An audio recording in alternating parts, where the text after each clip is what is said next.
அனைவருக்கும் வணக்கம். இன்னைக்கு நாம என்ன பார்க்க போறோம் அப்படின்னு பார்த்தா, ஜென் இசட், ஜென் சி புரட்சி அது இதுன்னு சொல்றோம் இல்லையா? இந்த ஜெனரேஷனுக்கு இசட்ன்னு யார் பேர் வச்சா? அது நம்ம பார்க்கலாம். இதுல வந்து எக்ஸ்ன்னு ஒரு ஜெனரேஷன் இருக்கு, ஒய்ன்னு ஒரு ஜெனரேஷன் இருக்கு, இசட்ன்னு ஒரு ஜெனரேஷன் இருக்கு. இந்த இளைஞர்களை பத்தி ஆராய்ச்சி பண்ணும்போது முதல்ல இளைஞர் வயசுல இருந்தவங்களுக்கு ஜென் எக்ஸ்ன்னு ஃபர்ஸ்ட் பேர் வைக்க ஆரம்பிச்சாங்க.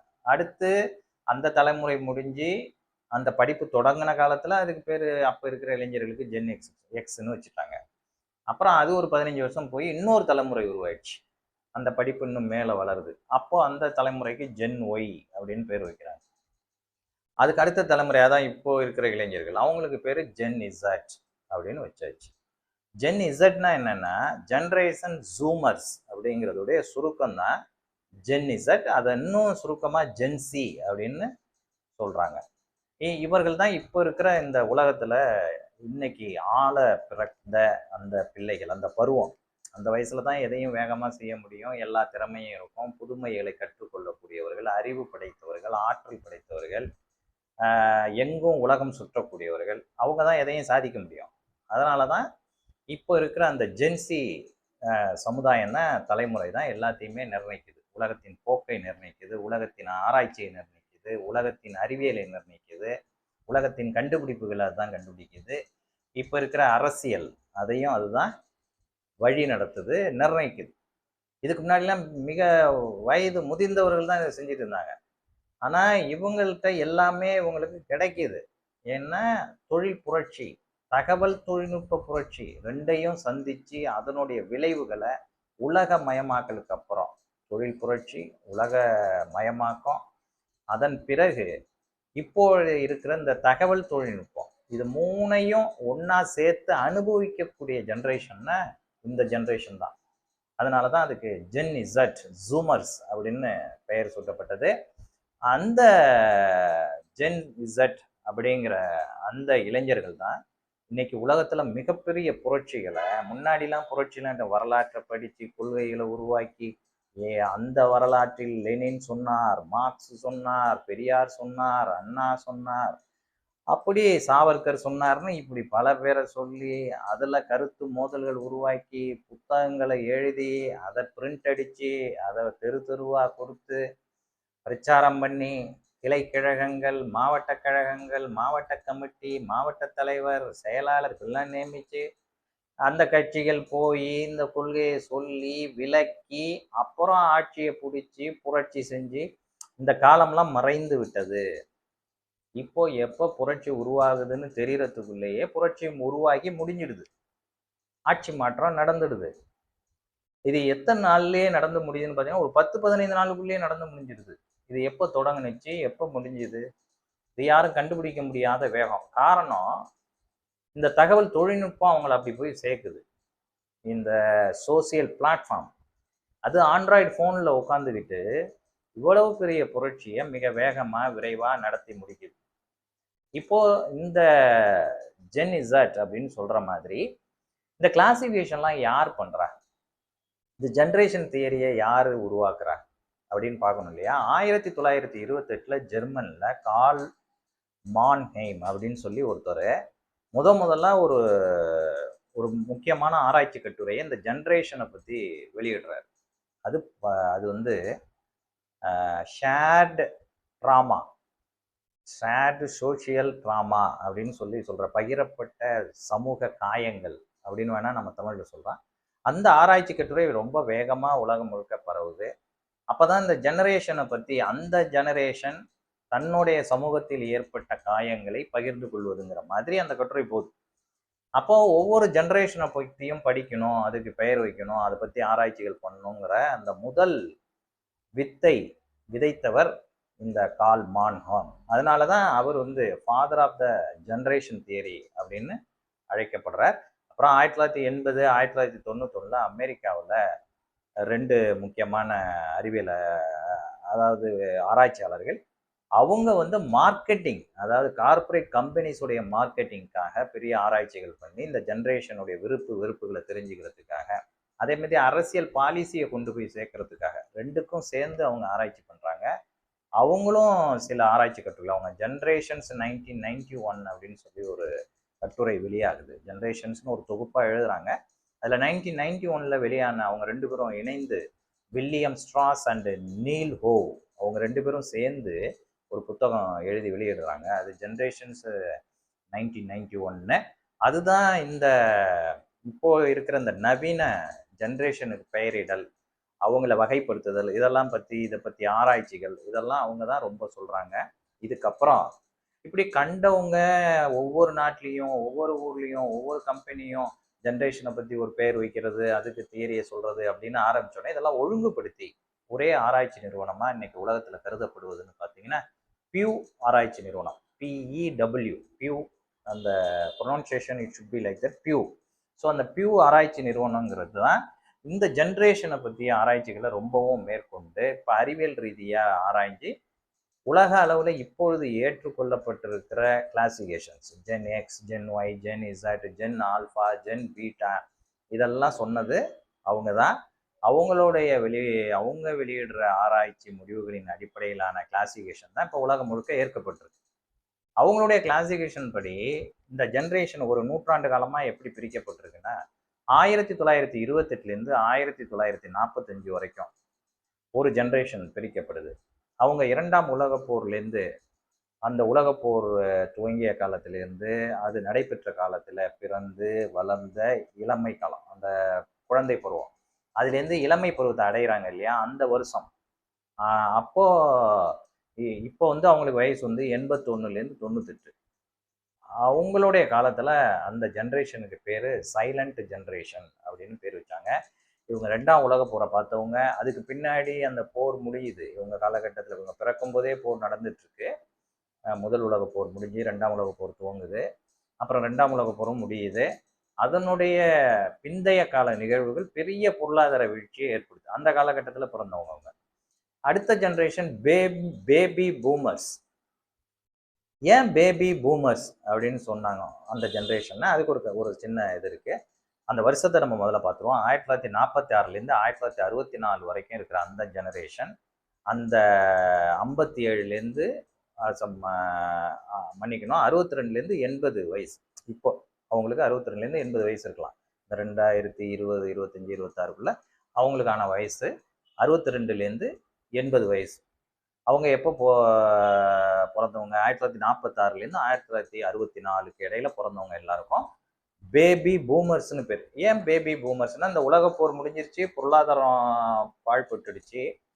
உலகப்போர் நடக்கும்போது நிறைய பேர் கொல்லப்பட்டுறாங்க. அப்போ நிறைய பேர் கொல்லப்படுறதை விட, போரில் கொல்லப்படுறதை விட, போர் வீரர்களாக மடிகிறதை விட, அதனால் ஏற்பட்ட தாக்கம், இடப்பெயர்வு, அப்புறம் வந்து அரசாங்கங்களே கெடுபிடி சட்டங்களை கொண்டு வர்றது, அதை எதிர்த்து போராட்டங்கள் வெடிப்பது, அப்போ துப்பாக்கிச்சூடு, அப்புறம் கலவரம், அப்புறம் உணவு பற்றாக்குறை, இது எதுவுமே கிடைக்காம இப்படி எல்லாம் செத்து மடிகிறாங்க. அப்போ மக்கள் தொகை ரொம்ப டிராப் ஆகுது.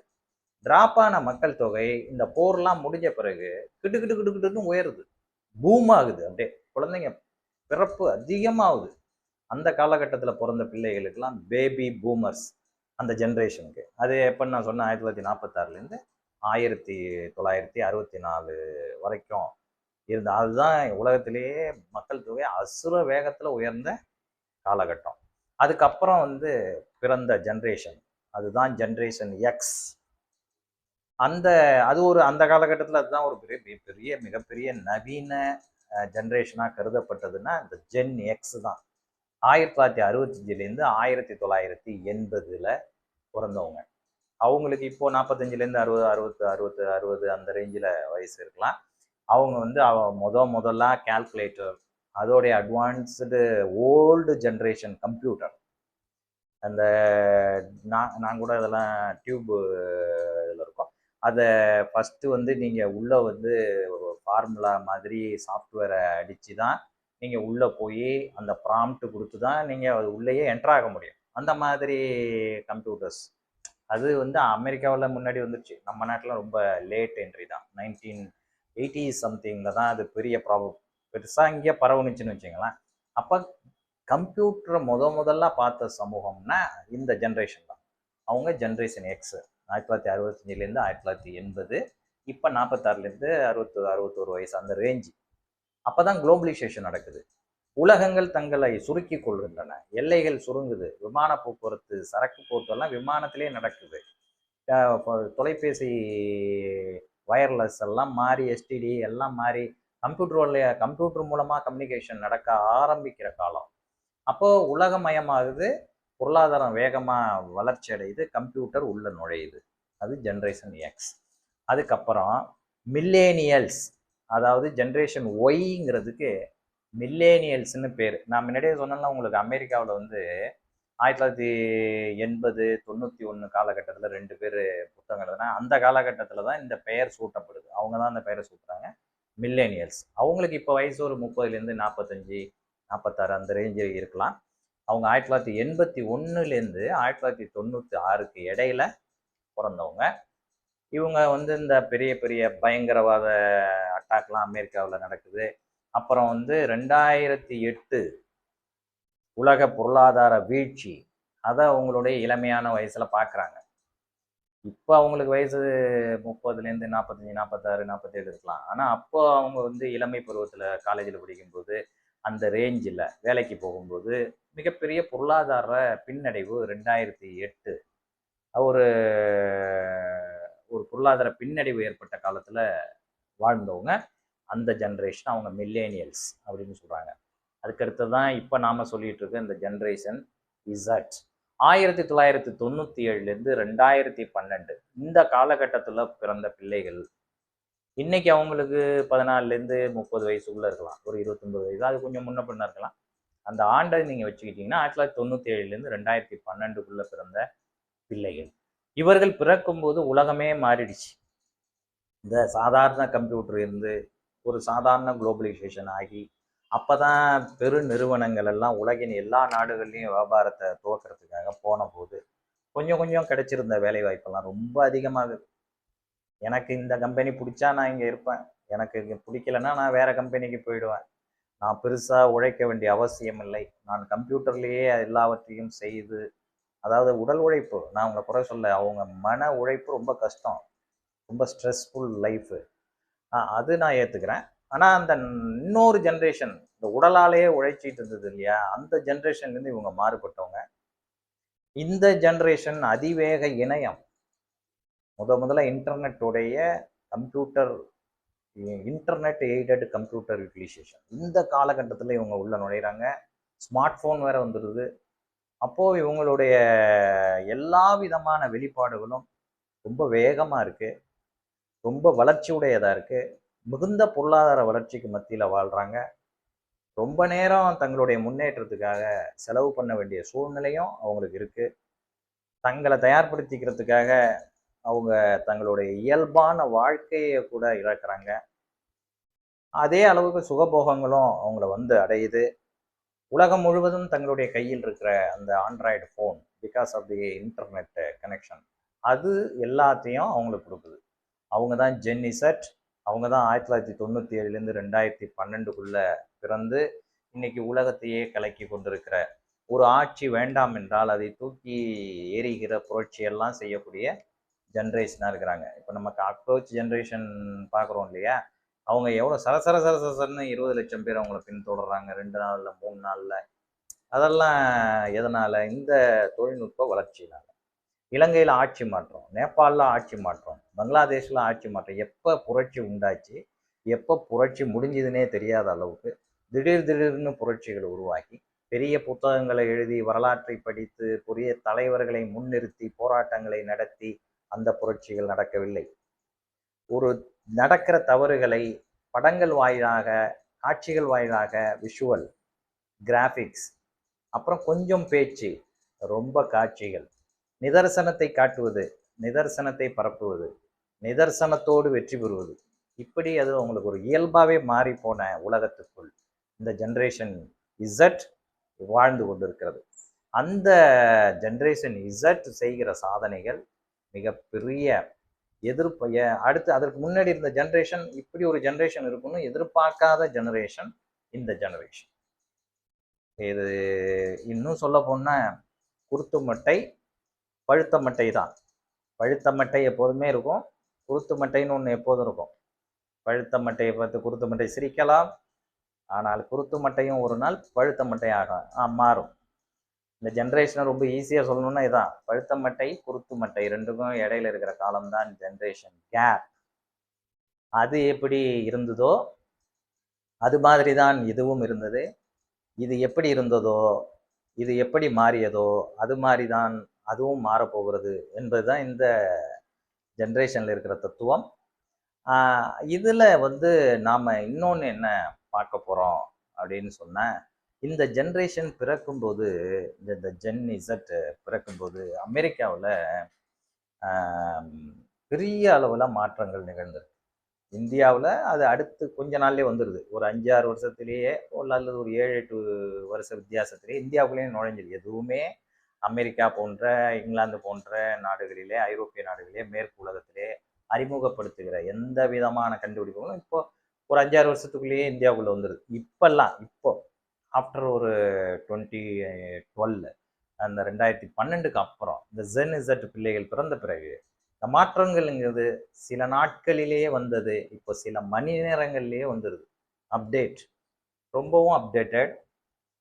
யாரெல்லாம் அப்டேட்டடாக இல்லையோ அவங்கெல்லாம் அப்டேட்டடாக இருக்குது. நான் என்னுடைய மாணவர்களுக்கு வகுப்பு எடுக்கும்போது பெங்களூர் பல்கலைக்கழகங்கள் அடிக்கடி நான் சொல்லுவேன், நீங்கள் அவுடேட்டடாக இருந்தீங்கன்னா நீங்கள் அப்டேட் பண்ணிக்க முடியாது. நீங்கள் அப்டேட் பண்ணிக்கலைன்னா அவுடேட் ஆகிடுவீங்க அப்படின்னு நான் சொல்லுவேன். அந்த மாதிரி இந்த உலகத்தை பற்றி தெரிஞ்சுக்கணுன்னாலே நாம் முதல்ல அப்டேட் ஆகிக்கணும் அப்படிங்கிற அளவுக்கு இந்த ஜென்ரேஷனை பற்றி தெரிஞ்சுக்கணும், அதை பற்றி உள்ளவற்றை கற்றுக்கொள்ள வேண்டும் என்பது தான். இது ஒரு மிகப்பெரிய அறிவியலாக வளர்ந்துட்டு. இதை பற்றி நம்ம இன்னொரு காணொலியில் பார்ப்போம். நான் இன்னொன்று சொல்லுறேன், என்னுடைய காணொலியிலேயே இந்த ஜென்ரேஷன் கேப்பை நீங்கள் பார்க்கலாம். நான் கொஞ்சம் ஸ்லோவாக சொன்னதையே திரும்ப திரும்ப சொல்லி எக்ஸ்பிளைன் பண்ணி தான் கொண்டு போவேன். அதுக்கு என்ன காரணம்னா, ஆரம்ப கட்டத்தில் அப்படியே வேகமாக ஒரு சின்னதாக போட்டுட்டு தான் இருந்தேன். அப்புறம் நான் என்னுடைய டிராஃபிக் சோர்சஸ் போய் பார்க்கும்போது இதை யார் யார் பார்க்குறாங்க அப்படின்னு பார்த்தா, இதில் ஒரு பெரிய ஜென்ரேஷன் கேப் இருக்குது. இளைஞர்கள் யாரும் பார்க்கல, ஜென் இசட் யாரும் பார்க்கல, பார்க்குறாங்க ரொம்ப கம்மி. பட்டு ரொம்ப வயசானவங்க இருக்காங்க இல்லையா, குறிப்பாக 50 வயசுலேருந்து 71 வயசில் இருக்கிறவங்க ரொம்ப அதிகமாக என்னுடைய காணொலியை பார்க்குறாங்க. இந்த ஒரு சில வீடியோலாம் 18,000 பேர் 19,000 பேர் பார்த்துருக்காங்க. அப்போ அந்த வீடியோவில் போய் 12,000த்துக்கும் மேற்பட்டவங்க யாருன்னு பார்த்தீங்கன்னா 60 வயசுலேருந்து 70 வயசுக்குள்ளே இருக்கவங்க. அவங்களுக்கு வந்து ரொம்ப வேகமாக என்னால் சொல்ல முடியல.